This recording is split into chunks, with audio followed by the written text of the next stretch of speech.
Hey, Russ. Hey, Justin, how are you? Good. How you doing, buddy? Oh, it's another day in the barrel. I'm right there with you. About to go over the Niagara Falls here too. another day in the barrel. That's all right. Oh, it's another day in the barrel. I'm right there with you. About to go over the Niagara Falls here too.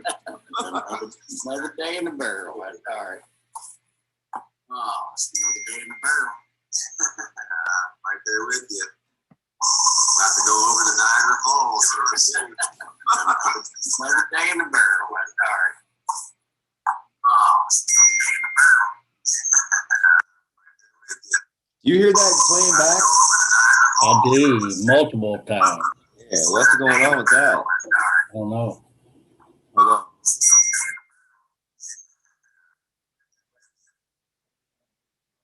You hear it now?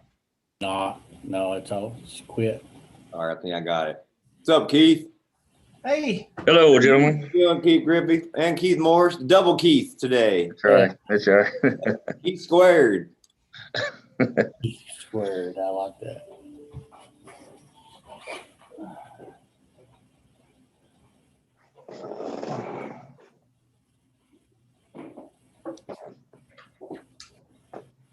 Hey, Russ. Yes, sir.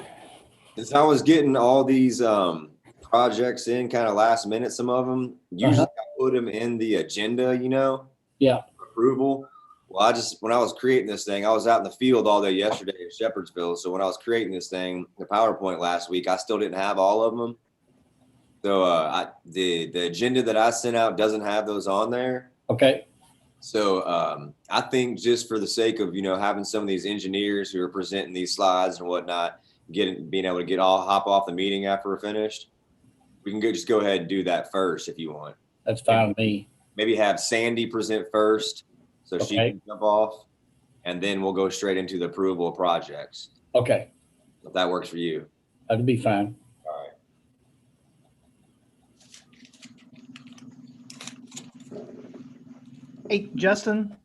Hey, Keith. Do you have Jim Greneau's phone number? I have misplaced that. I'm trying to get a hold of him.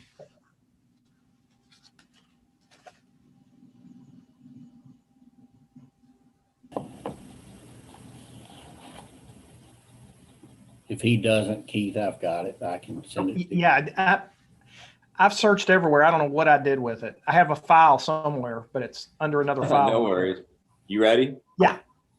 It's 502-533-5096. Perfect. Thank you. Yes, sir. Appreciate it. Justin, I've got a live band and everything for our presentation. I didn't know how you wanted me to get that in there. I've got some. Nice. Well, I can help you out with any rhythm or any, I figured. I was wondering if you could do the drums for us, man. I can handle any percussion you need. All right. You're supposed to write request on the back of $100 bills and just send them up to the stage. Nice. Yeah, I've been seeing you at the show last Friday. Yeah, I couldn't. My other buddy couldn't make it. He had some. Yeah. His ex-wife wasn't feeling it. Wasn't feeling it. So I hear you. Yeah, there'll be more to come. Well, it was fun. It is a little bit of a hike for you though, going back. We didn't wrap up till around midnight or so. So I've been known to stay up that late before, but it's been a little while. Last week? Yeah. Yes, last night.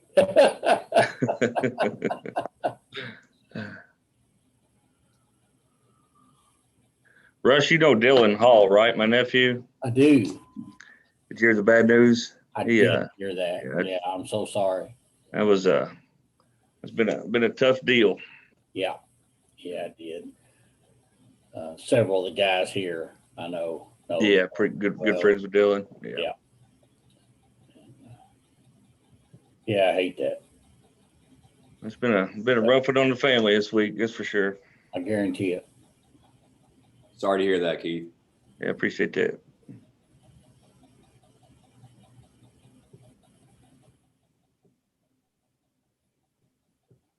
When's the service is going to be? Tomorrow. Tomorrow.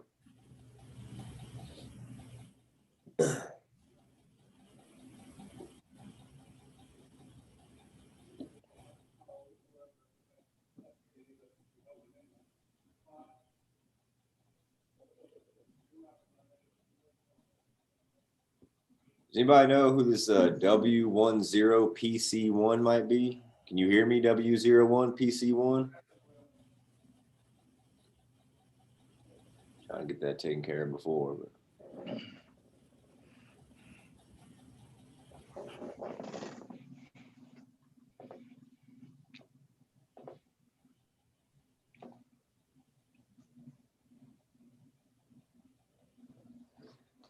is the Campbell, is that Rob Campbell? Campbell?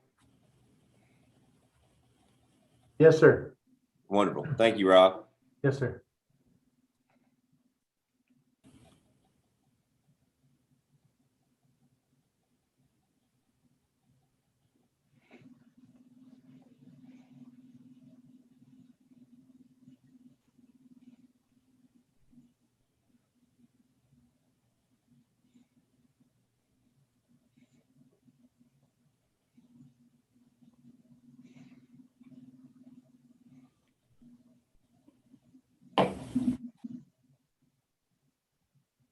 And who is the 7228944 number, if we can get that?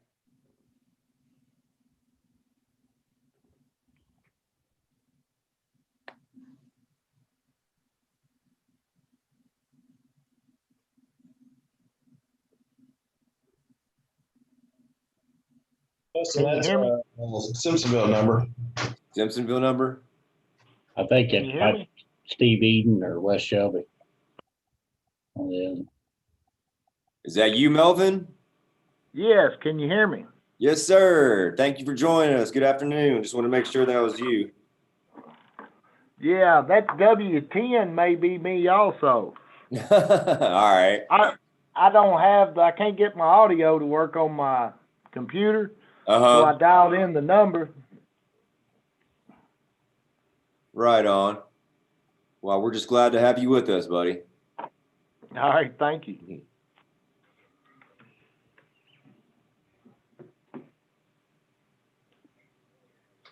This will be our last Zoom meeting, folks, so we will be back at it here.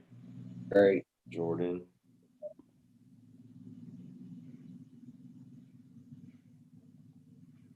Hey, Justin. Hey, how's it going, Jordan? Oh, pretty good.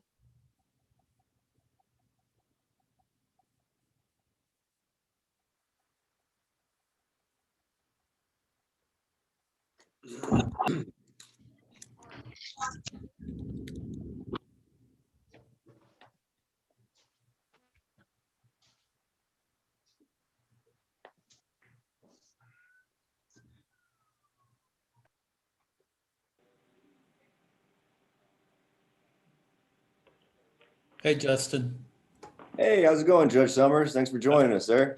Fine. How are you? Doing well. How are you doing today? Great. I really am. Exciting news about Row Hill Road, isn't it? That is great. I signed the paper and I'm assuming it's on its way back to them. So Yes, sir. I got that letter yesterday and we're taking care of it this afternoon. So good. moving right along with it. That's terrific. The plans and specs are going in and I'm working on the environmental review, getting that started. So moving Good. full steam ahead. All right.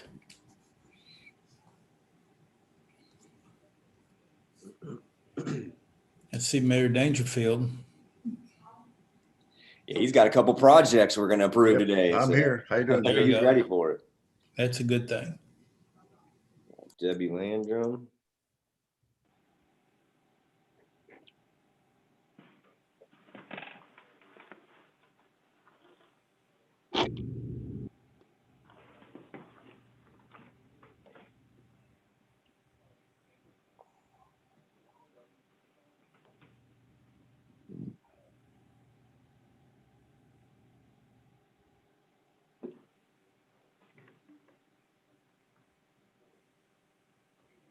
How's it going, Matt?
All right, we're gonna try to respect everybody's time and get started on time today. So appreciate everybody being here. And Rachel, if you would, I ask you to call the roll and we'll get started. Okay. Russ Rose, Here. Scott Treese, Here. Jim Silliman, Keith Griffey, Here. Ronnie Fick, Arthur Jones, Jerry Kennedy, Jordan Basham, Here. Jeremy Rainey, I thought I saw him on. Yeah, he's on here. He's connecting to audio. Okay. Stephanie Laughlin, Here. Wesley Sidnor, Tom Doyle, Here. Pete Hedges, Melvin Phoenix, Here. Keith Morris, Here. Jody Bramblett, Jim Hoskins, Here. Mark Bates, Terry Roach. Okay, Terry's here as well. he is. Okay, He thank is. you. All right. So We're all we'll try to done catch then. everybody if anybody else comes in, we'll try to catch them, and maybe we'll ask before the end of the meeting if anybody is not on the roll call to make themselves known. So let's start out with the approval of the minutes from our April 13th meeting. Justin sent those out. If you had opportunity to look over those, we'd ask for a motion to approve those. So moved. Motion by Keith Griffey, second. Second. I didn't see who that was. Second. Keith Morris. Keith Morris, second. All right, any discussion, changes? If not, all in favor say aye or raise your hand. Any opposed? Minutes are approved. So that brings us down to Sandy and our KIA update. And I saw Sandy on here a while ago. I think she's here. So we'll ask her to tell us what's going on and when she's ready to start writing checks. Thanks, Russ. And thanks, Justin, for inviting me today. And I guess the update is, wow, we have a lot of projects. I looked right before the meeting and we have 324 applications. That represents 83 counties, and it totals more than $565 million. So what that says to me is there's a lot of need out in the state. And we're hoping to be able to start awarding some of the dollars maybe as early as next week. So we're looking forward to that. Our plan is to, of course, I'm gonna push the easy button. Our plan is to award the easy projects first. So if it's within the county if it's within the allocation that is based on county population, we'll be awarding those. And then a little later in the year, we'll move on to the unserved drinking water federal consent decree and the supplemental funds. So I guess that's the update on the grant side of the house for water and sewer. On the broadband side of the house, we have some RFIs that we're getting back in. Actually, we got them in yesterday, so we'll be starting the review of the information that, so we don't know what we don't know on the broadband side. So we asked the internet service providers some questions. It was our request for information. They sent those in through the finance cabinet.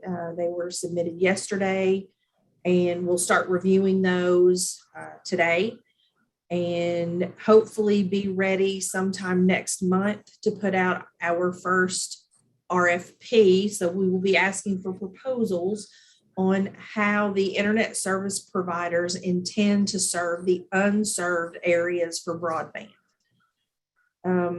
Moving away from grants and over to the loan side of the house, our intended use plan is a little delayed.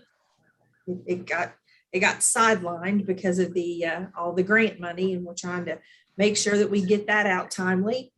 So our intended use plan should be out by the end of the month, out for its 30-day public comment period, and inviting projects after that point. So I guess that's the quick KIA update in a nutshell, and I'd be happy to answer any questions. And Sandy, you might speak to the interest rates moving forward this current year compared to last year. Oh, yes, thank you. So every year, the staff recommends the interest rate. So our administrative regulations tell us that we have to set the rates at least annually. And we choose the beginning of our fiscal year to do that. So at our July board meeting, the KIA board affirmed that the rates would stay the same as they were last year. So we have a standard rate of 2% and two non-standard rates, 1% and 0.25%. So some fairly attractive interest rates on those KIA loans. We have 20-year term and 30-year term for those utilities that qualify under the disadvantaged, less with a median household income less than 80% of the state's MHI. So our Fund C rates are just a little bit different, and they are based on the term of the loan. So we have 1 to 5, 5 to 10, and 10 to 20. And actually, the 1 to 5 year interest rate was reduced from 0.75% to 0.25%. And then the other two rates stayed the same. So we worked with our loan, with our underwriters, with our bond counsel and underwriters to make sure that our rates were competitive with the market. And when they looked at that 1 to 5 year rate, they said that the market, the interest rate curve had dipped down a little bit. So they recommended that we reduce that front end rate. So, but just for our Fund C program. Okay. Anybody else have any questions for Sandy? Sandy, appreciate you coming today and giving us an update on where things are. And I'm sure everybody's looking forward to talking to you and getting that big check. So thanks a bunch. Well, thanks for the invite, and I hope to see y'all see everybody actually get to look in the eyeballs and not just at Zoom. So All right. appreciate you, the Sandy. invitation. Thank you. So we're gonna swap things around just a little bit on our agenda to keep things moving. And I know we've got some consultants that need to help present projects today. And so we're gonna move the new projects up a little bit, and I'll turn it over to Justin, and we're gonna talk about projects that need to be approved so we can get them in the funding mechanism. Thank you, Russ. Appreciate that. Can everybody see my screen here? Yes, sir. All right. So today, ladies and gentlemen, we have 16 new projects to get Water Council approval for. And these are, some of these projects are going to be going after Senate Bill 36 Clean Water Grant Program funding. And then the other ones, we're kind of anticipating getting funding for that. And after our county council meetings and everything got prioritized and shifted around, these are projects that still need to move forward with getting approved and getting entered into the WRS portal and having mapping and everything included, but they're not going to be applying for Senate Bill 36 funding. So it's a little bit of combination of both. We have 16 projects, and we're just going to go ahead and jump right into it with Bullitt County, the projects in Bullitt County. And Jordan Basham with Louisville Water Company is going to present this slide about the Eagles Road 6-inch water main extension project. Thanks, Justin. So this project was approved at the Bullitt County Water Management Council meeting, I'd say maybe 3-4 weeks ago. Total project cost we anticipate is $252,680. Scope of the project includes the installation of about 2,200 linear feet of 6-inch PVC along Eagles Road and Red Rock Road in Bullitt County. The main purpose of this project is to extend water service to customers who currently cannot get water service given that they do not front a water main. There are several areas throughout our service area where this is the case, and that's really the big driver for this project. And in conversation with the Water Management Council, we felt this will be an excellent use of SB 36 funds for the county. So I would recommend request approval, excuse me. I think, Russ, do you want to go ahead and hear all of them, and then we'll do a motion to approve all of them? Yeah. If everybody's okay, I think the cleanest way would be to list all the projects, and then we'll try to approve them all at one time. Fair enough. Thank you. As we're going through, if anybody has any questions for the presenter, please don't hesitate to jump in and ask. Well, thank you for that, Jordan. Really appreciate that. That was the Eagles Road 6-inch water main extension project in Bullitt County for Louisville Water. And as Jordan said, this is one of the projects that Bullitt County would like to move forward with getting funded. So thank you, Jordan. The next project that we have here is with Lebanon Junction. This is a Lebanon Junction 2022 water system improvements with an elevated water tank project. And today to present this slide about this project for us is going to be Matt Curtis with Bluegrass Engineers. Matt?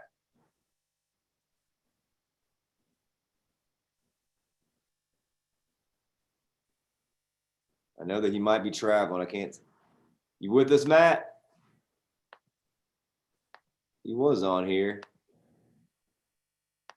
There he is. Got me? We got you. We can hear you. Yes, sir. Okay. Sorry about that. I'm on the road, so had to find a pit stop. This project would be installing a new elevated tank to serve Lebanon Junction. Currently, they have 2 existing ground storage tanks, one from the 1930s and one from the 1970s. There's a couple of areas that regularly have lower than acceptable pressures at times during high usage. So this would address that issue within the distribution system. The project would also replace water lines that have experienced higher than anticipated repair events over the last 2 years, primarily in the downtown area of Lebanon Junction. That's pretty much it. The project pretty much would be improve water quality by getting a more thorough turnover in the tank, by switching from a standpipe to an elevated, and improving the pressures within the downtown pressure zone. Wonderful. Thank you, Matt. Appreciate that synopsis of this project. Does anyone, any council members or guests have any questions for Mr. Curtis regarding this elevated water tank project for Lebanon Junction?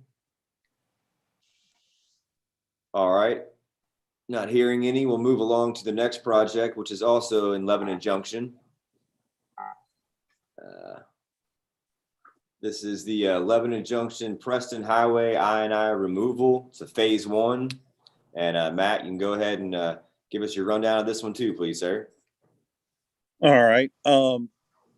This project originated based upon smoke testing and CCTVing that the City of Lebanon Junction has already conducted.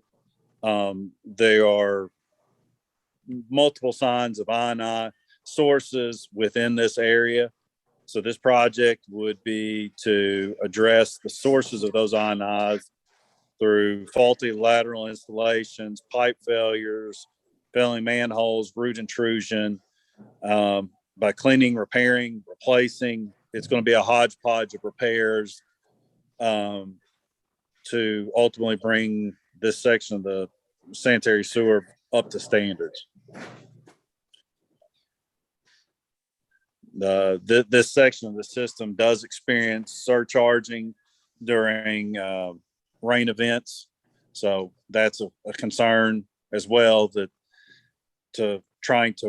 removing the likelihood of SSOs.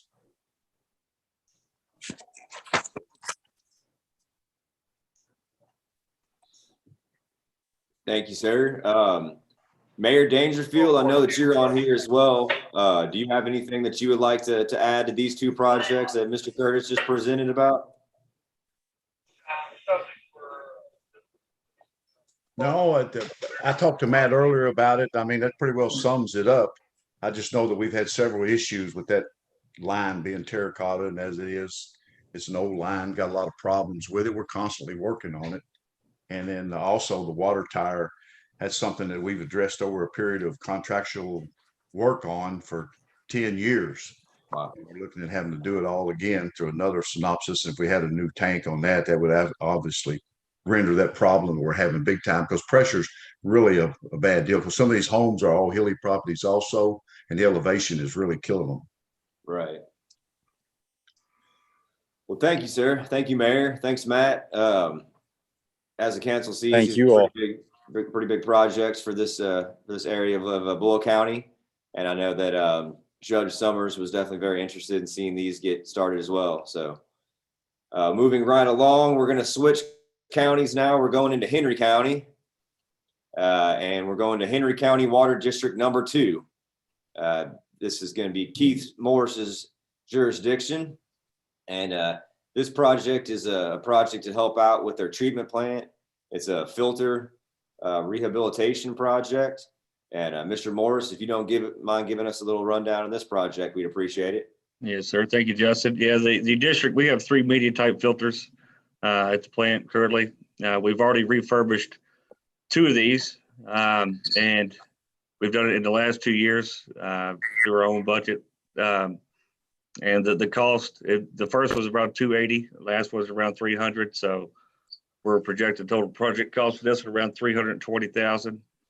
One of the main reasons we've implemented this one as well, we've actually had a crack that's formed in the bottom of the filter. So we're looking to begin as soon as we can.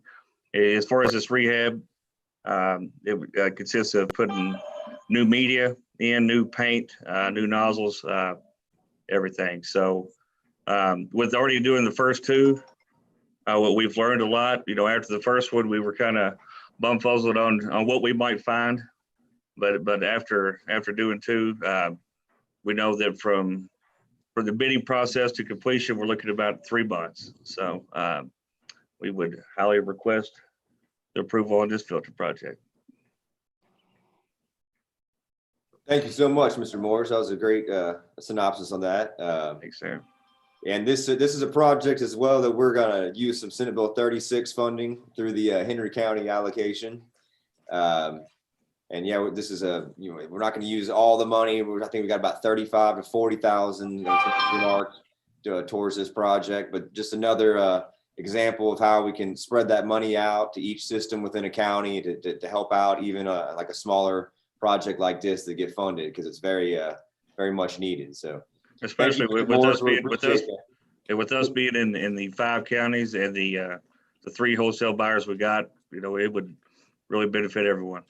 So thank you. Thank you, sir. We're still staying in Henry County for this next project, folks, but we're going to go to Newcastle.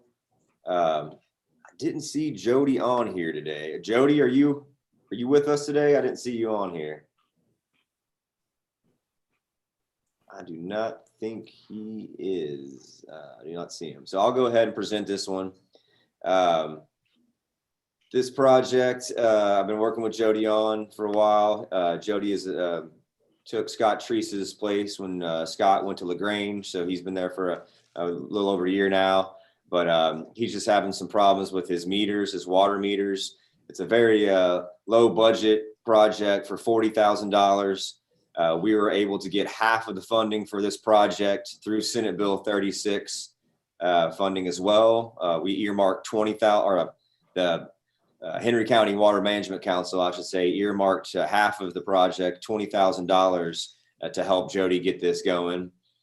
This project is going to replace water meters in the city of Newcastle's water distribution system that have no AMR capabilities, and they're also going to use some leak detection equipment.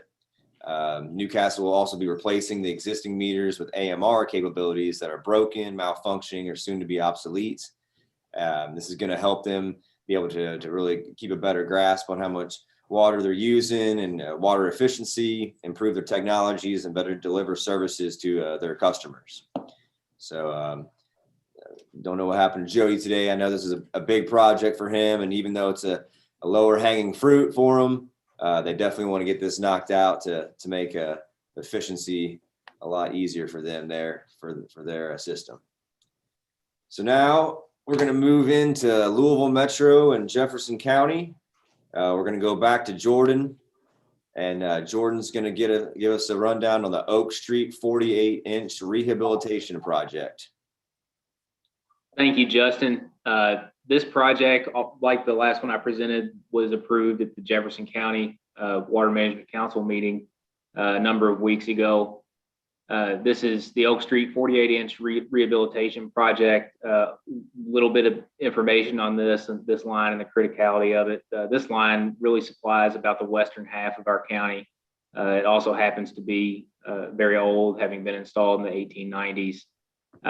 Total project cost of about $5.1 million. The first phase of this, which is what we're applying for funding for, will begin at Dumanil Street at 12th, and it will generally head east along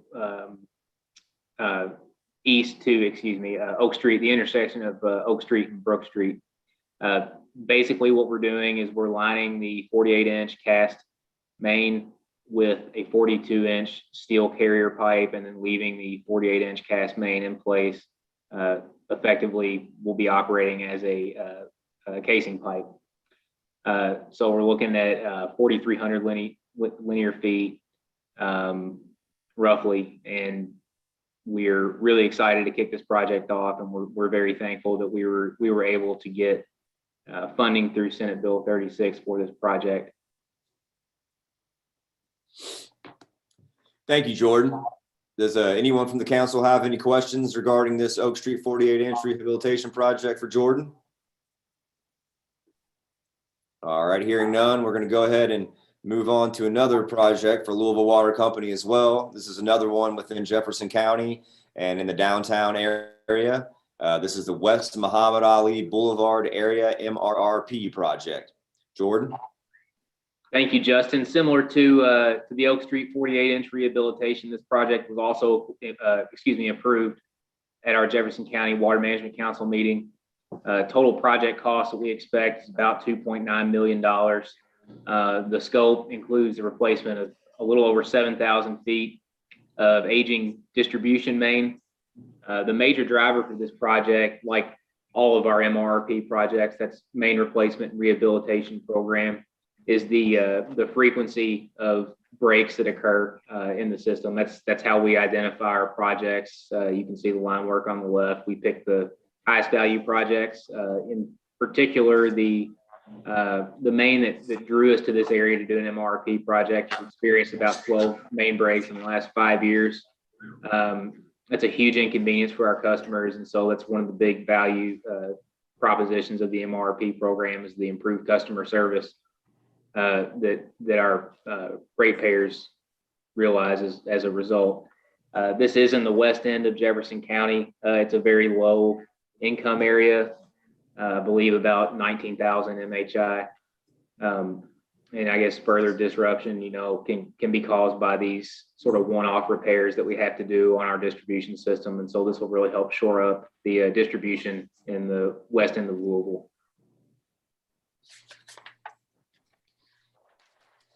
Thank you, Mr. Basham. Very good synopsis on that one as well. Appreciate that. This is a very, very much needed project and some very old deteriorating infrastructure in the heart of our Louisville area. So thank you so much for that.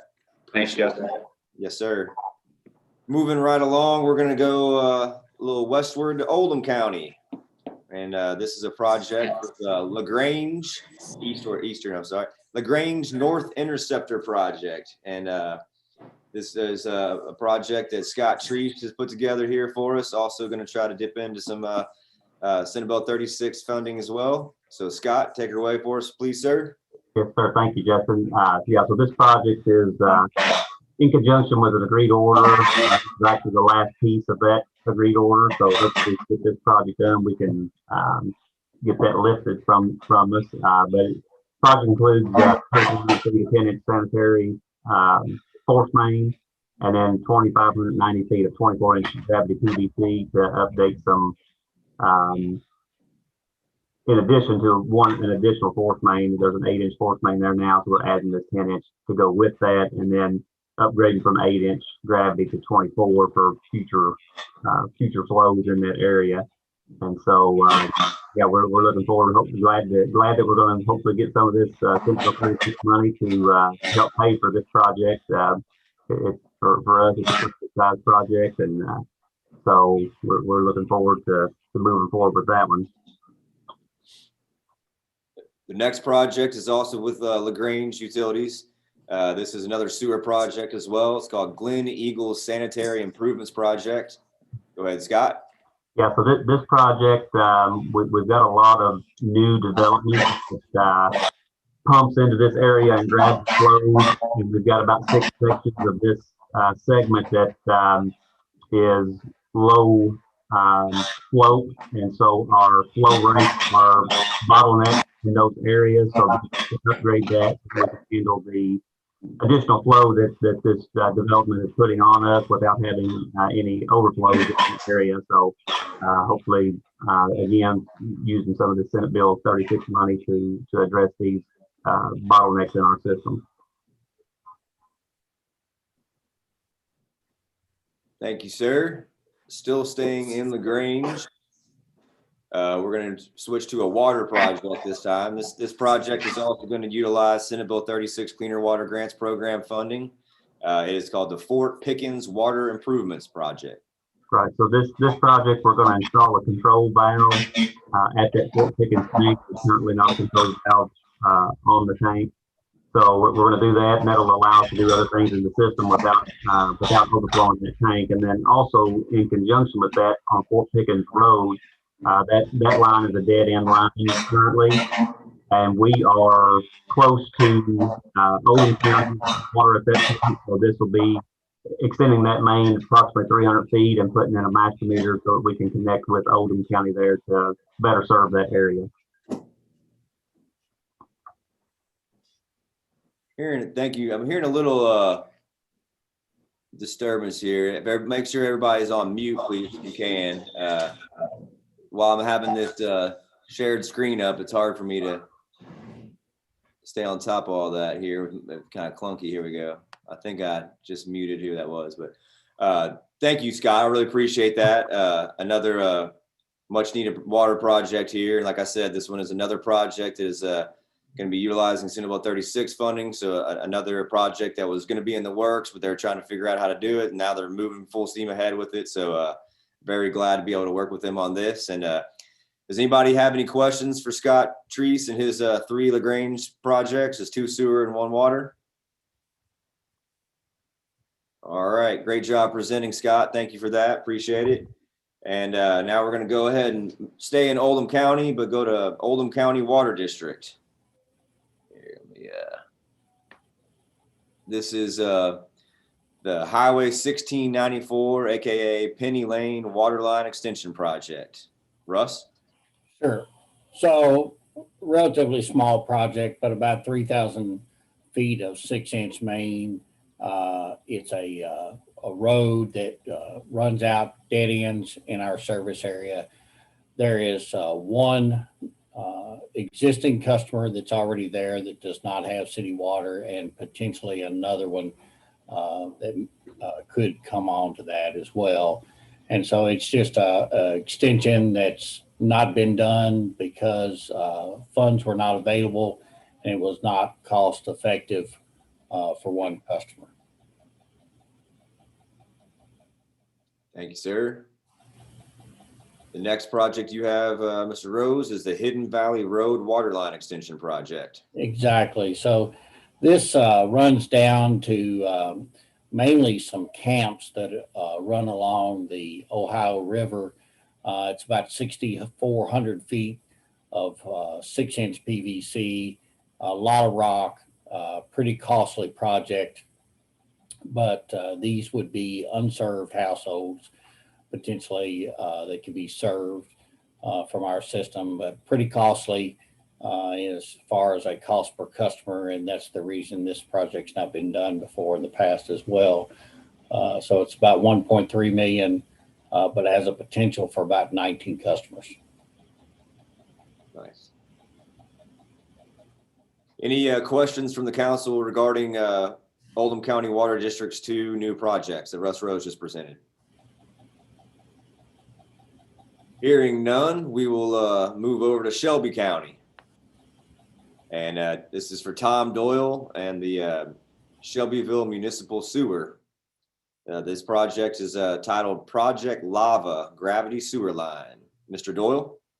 Okay, back at the end of May, the governor announced Wheeling, North America, going to be locating on that vacant piece of property shown on the mapping.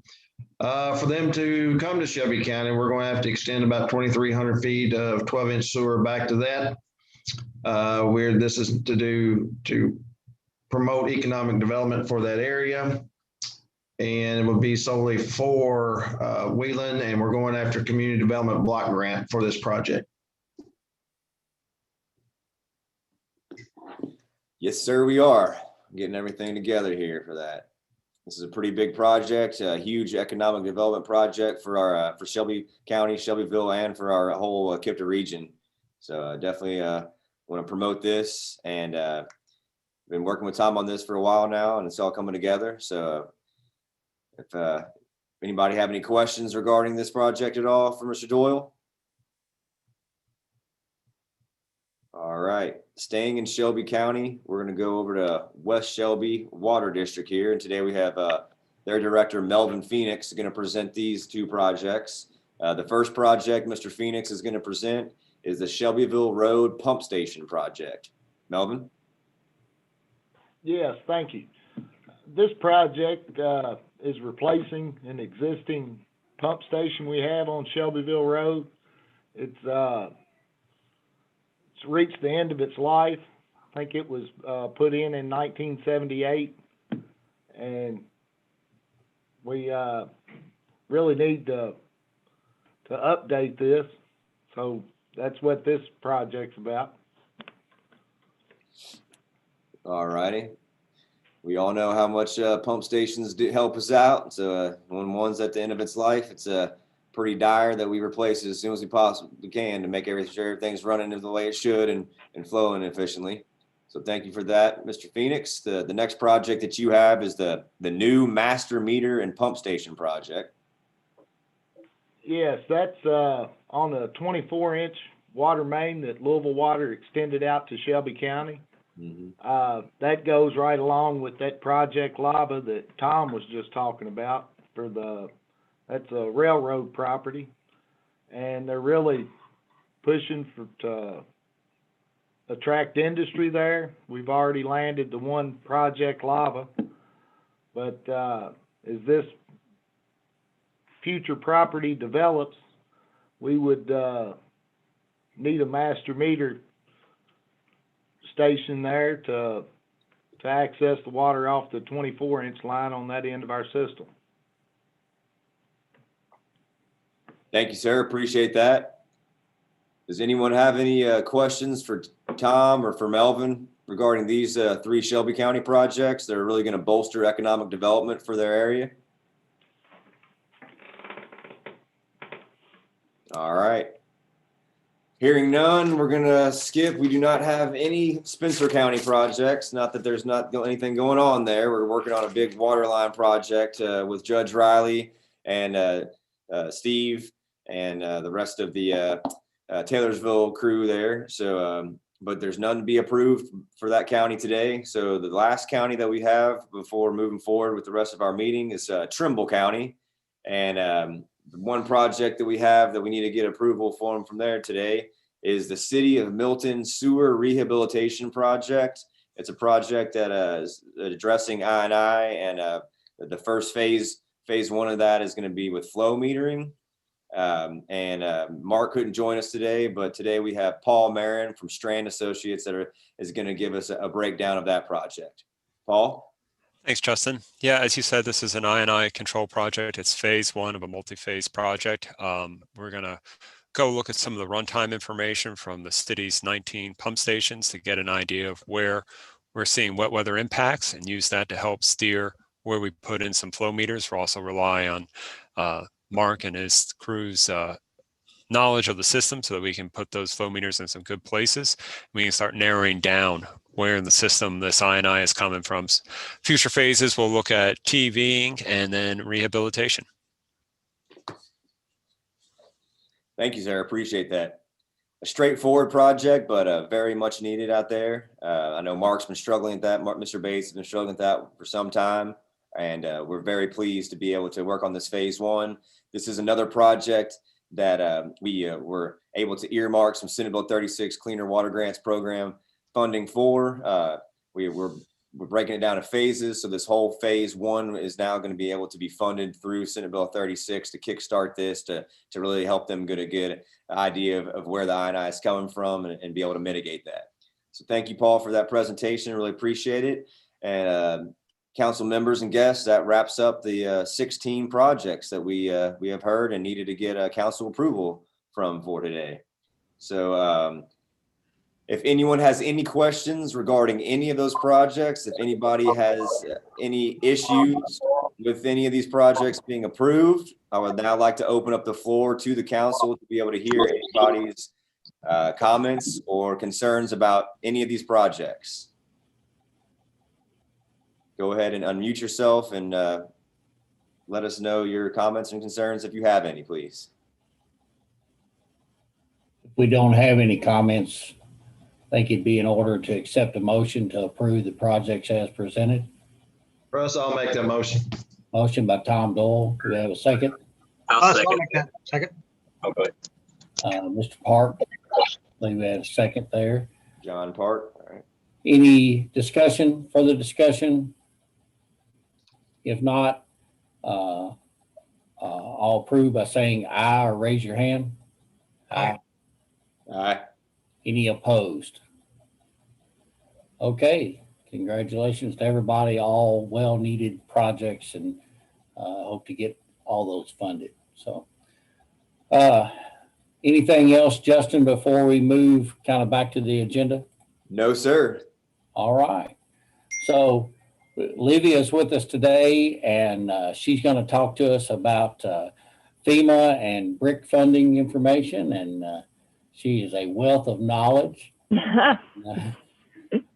Thanks, Russ. Thank you.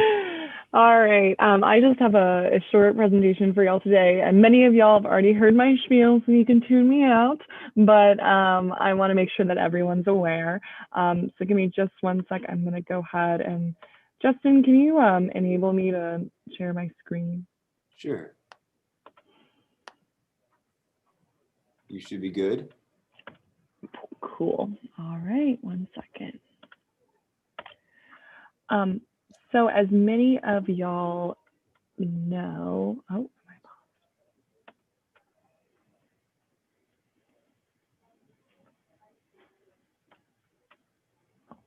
do you see me? Am I? It says Olivia Rancine has started screen sharing. Okay, good. Okay, my computer froze for you know how latitudes do. Okay, I am back though. Okay, let me go ahead. All right. So this is just a brief presentation that I'm going to give y'all. Please let me know if you have any questions. Feel free to interrupt me. As many of you know, we are working on our hazard mitigation plan. For some of you, I'm sorry, you've heard this before, but here I go again. So KIPDA, we are working on our 2021 hazard mitigation plan update. Hazard mitigation plans are required for all communities under the Stafford Act of 2001. Essentially, communities have to update their hazard mitigation plan every 5 years to be in compliance with the Stafford Act, and that makes your community eligible for any sort of FEMA money. So it's important to have an updated hazard mitigation plan. And what hazard mitigation plans do is they essentially assess the likelihood that a natural disaster or another hazard will occur, and they formulate how each of our communities can better prepare through long-term, predominantly infrastructure measures. And we write a regional hazard mitigation plan that includes Bullitt, Henry, Oldham, Shelby, Spencer, and Trimble counties. We do this at the regional level because, as many of us know, be it a tornado or a winter storm or what have you, they typically don't respect county or city boundaries. And what comes out of this is a series of actions for our communities to take that could potentially receive FEMA funding, which I'm going to go into in just a few minutes. So it's important that projects and kind of general goals for the project are included in the plan because the state uses that to help award funding as well. So important. Louisville Metro, for Louisville Metro folks, they write their own plan, and I believe they're doing an update in 2022. So just kind of going over this really briefly, there's two components. We've got our risk assessment, which goes over each of the hazards and disasters that can happen in all of our communities.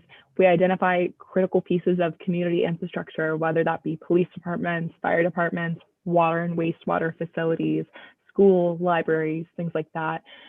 We analyze the risk to these facilities and to our communities as a whole, and we kind of summarize the vulnerability. And then that leads into our mitigation strategy with some long-term goals and specific actions or potential projects for each of our counties and communities to undertake that could potentially be funded by FEMA.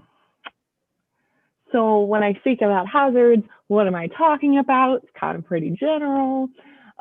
So here are the hazards that our plan covers. So as you'll notice, most of them are natural disasters. Obviously, we are more susceptible to some than others.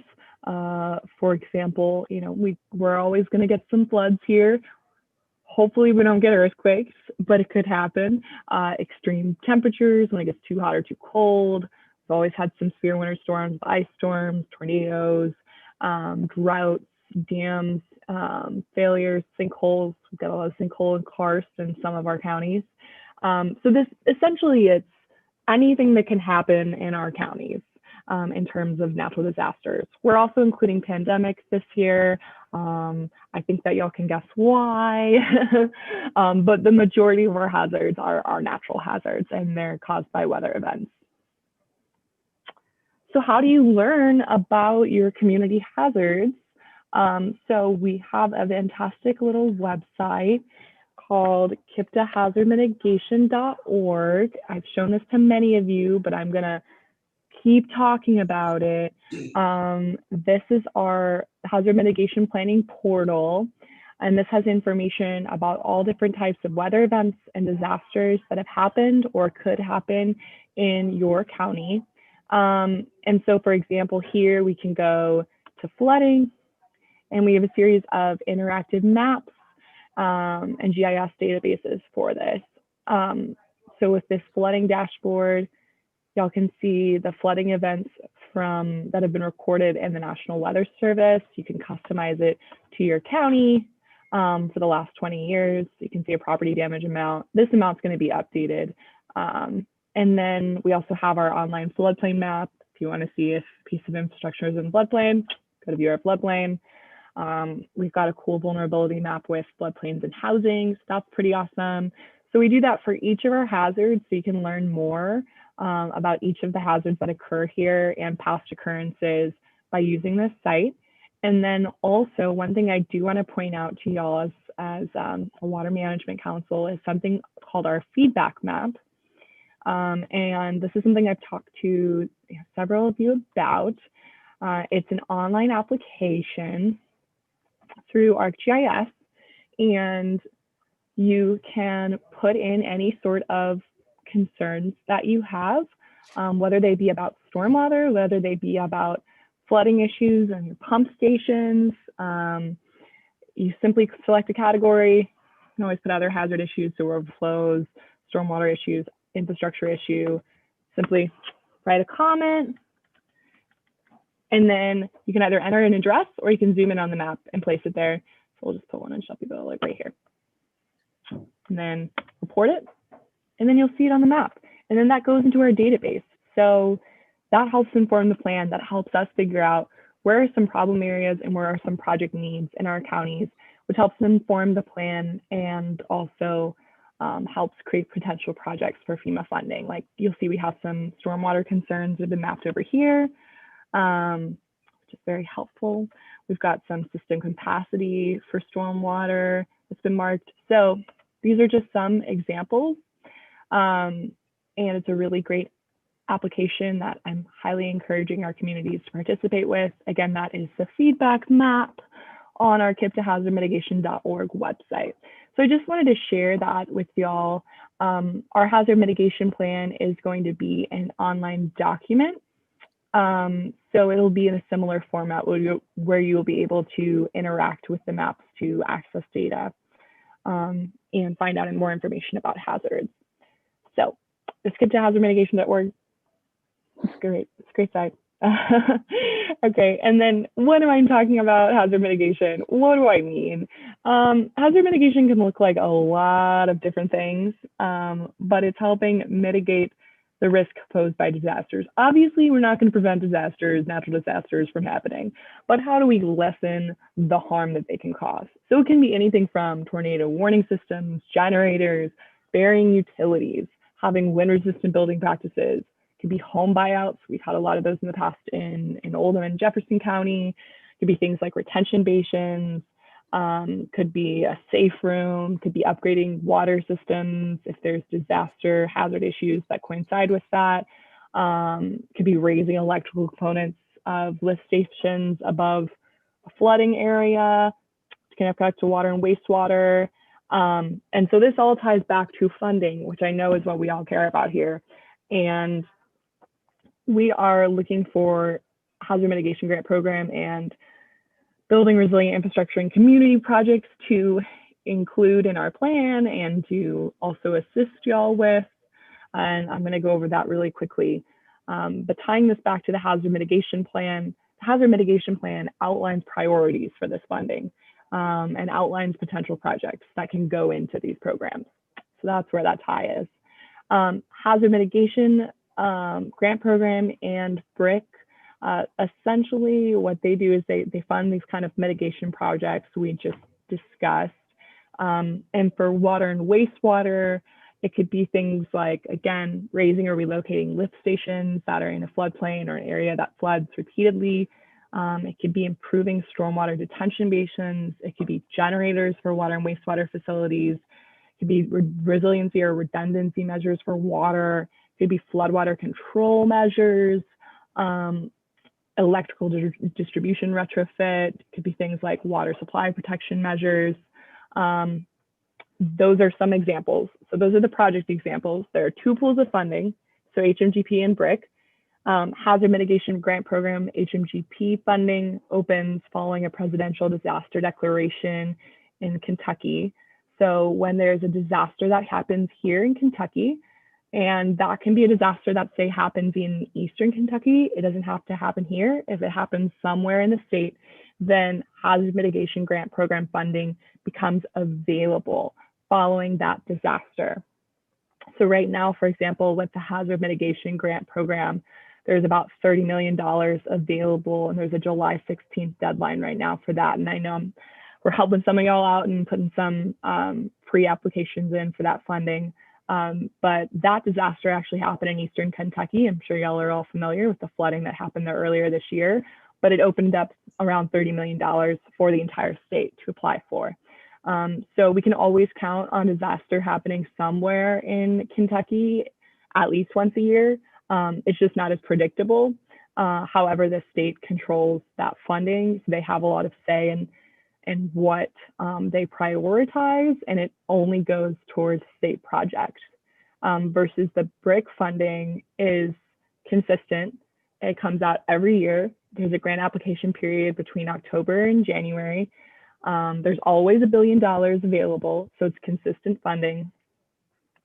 But those decisions happen at the national level, and there's much more intensive competition.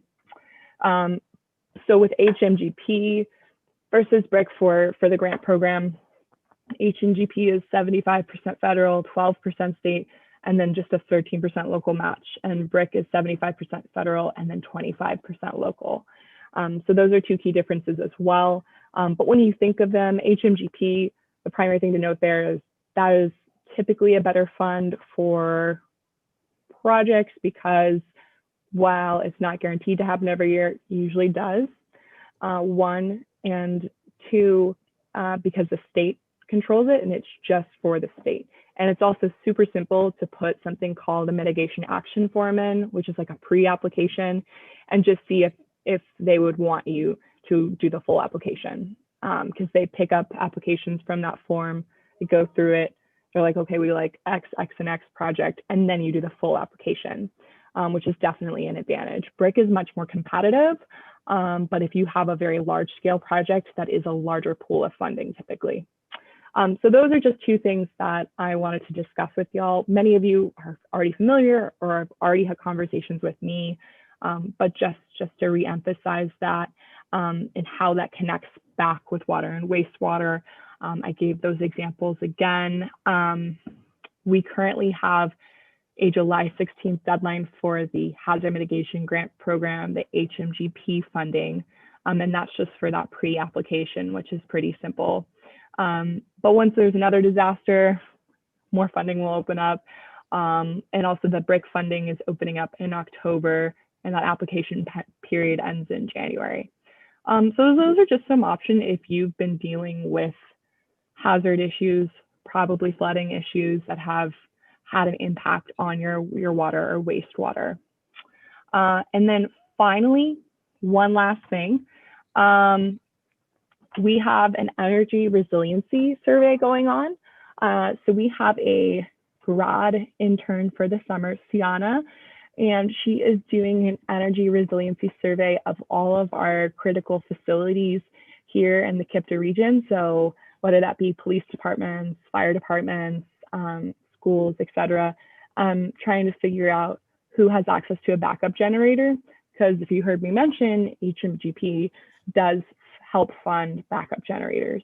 So we're trying to figure out who has access to a backup generator, who wants one, are there any other additional energy supply concerns? And obviously that has a lot of intersection with water and wastewater because we need y'all to keep functioning during a disaster event, during a flooding event, during a winter storm event. So making sure you have your energy supply needs met is really important. So it's a really short survey. I'm going to have Justin send out the link. I'll also put it in the chat, but I'm also going to have Justin send out the link after the meeting. That's going to help inform our hazard mitigation plan as well, and also tell us who might potentially want to apply for generator funding in the future. And then finally, I promise this is the final thing, our next regional meeting is July 28th at 11 a.m. here. Everyone is welcome to come. The more people, the better. We will be having it only in person. It's not hybrid. And we will be serving lunch. So there's a food incentive as well. And that is all I've got. Again, I'm going to plug that survey into the chat. If you have any questions about HMGP or BRIC funding or the hazard mitigation plan, I'll also stick my email address into the chat. And you can also contact Justin and he'll put you in contact with me. All right, that's all I got. Super. Thanks, guys. Thanks, Olivia. Really appreciate that. And I know lots of folks will be probably contacting you looking for some additional funding. Yes, that's what I like to hear. All right.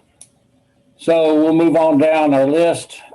Zach's going to give us a region mapping update. Hey guys, can you hear me? We can. Okay, great. I'm using this Bluetooth earbuds, so I'm being fancy. All right, just real quick, a mapping update. We got all the mapping done for the Senate Bill 36 projects, and you saw a lot of them in that PowerPoint presentation. If you notice any problems with them, or if you're going to submit some more, just talk to Justin or me. Send me an email or him an email with whatever you need added or deleted. Most KIA check-ins are always on the first and the third weeks of every month. So Wednesday is the check-in for this one. I'll be checking in all those projects right after this meeting. Maybe tomorrow, we'll see. I talked to Tom, but he said either would be fine. But those projects will be submitted this week. Just a reminder that when you submit a project through us to Justin, for me, the best thing would be to, if you have like a line size, if you're doing an extension, just be sure to give me what the line size is. A location with street names would be nice. And also what the material is, because KIA will ask when I go to submit. That's the three things that they will look at and flag me on if I don't have them. So we always need those. I just wanted to give a thanks to Lebanon Junction and Hillview. We got out and GPSed a bunch of their missing manholes and water meters. And I think we still need to get to West Shelby or Simpsonville, I'm sorry, to do some manholes they're missing. But we got those GPSed. And I think that's about it for me. Back to you. All right. Thanks a lot. So, Justin, we'll swing back over to you and your coordinator's report and go from there. Thank you, Russ. I don't have too much to add. Just that, Zach and I have been working really diligently on all of these Senate Bill 36 projects and all the new projects that you all have given us in preparation for that. I think that all of the county water management councils did an exceptional job and worked very well together. I think this is a very good example of when we do work together, when there is funding available, how these councils, the regional council and all the county councils, play an enormous part in bringing all this together and organizing this and streamlining it and getting it to the point to where the authority agencies are able to decipher the need and to be able to put it into action as quickly as possible. We've had a couple trials at this, over the years since I've been here, and I think this was the the real deal this time. It came out quickly, but everybody really reacted greatly and promptly to it. And I think every council was able to put everything aside and really focus on the need for each county, and came up with some very equitable and just ways of disseminating those funds. So I think that if anybody has any doubt of what the regional and county councils can do when we come together and put our minds together and work well together, this could definitely just put any doubts to the wayside. I think everybody did an exceptional job. So I want to thank all the members of all the county councils and of this regional council for coming together and working with Zach and myself and the KIPDA staff so well to get these out the door. I think now that we've brought them all together, now it's going to really be paramount in the next month or two to make sure that we communicate with KIA and to stay on top of these and to make sure that everything is running smoothly so we can get these funded.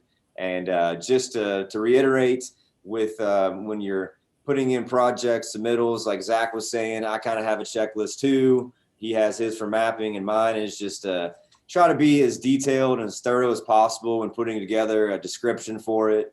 You know, as much as you can add without being too flowery or trying to add too much fluff to it. But we really do need as much detail, and especially if it's going to have some kind of economic development impact or any kind of else, we need to really make sure that we hone in on those things and make sure that we have the budget fleshed out. I know sometimes with the cost of materials and the exorbitant rates and everything, it gets a little hairy, but as much as we can on the front end, try to get these things organized in an orderly manner. It really helps out on our end.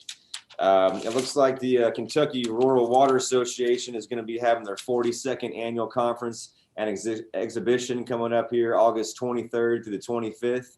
It's going to be at the Galt House here in downtown Louisville. It's one of the first times in my tenure with this agency is here in Louisville. So come on down and check out the Galt House and have a good time. And that's really all I have, Russ. Back to you, sir. Thank you. Okay. So we're going to get things wrapped up here in right at an hour, and it's what we like to try and do to respect everybody's time. But we won't go through every county unless somebody has something, but any county updates, anything that anybody needs to bring up or any other business? Okay. Well, if not, I really appreciate everybody and going through this process and having been here. I know Tom has as well, going through the process from back in the early 2000s from the tobacco settlement funds. This was quite a bit different, and I believe it went very well, and I appreciate everybody's patience with the whole process in general. So thank you. And with that, we'll accept a motion to adjourn. Russ, I'll make that motion, and want to wish Justin a nice vacation coming up. There you go. Well deserved. Thank you, sir. Thank you. I think we got a second from Scott Treese. So thanks, everybody, and see you next time. Thank you, everybody. Thank you, Justin. Appreciate you. Pleasure working with all of you all. Likewise.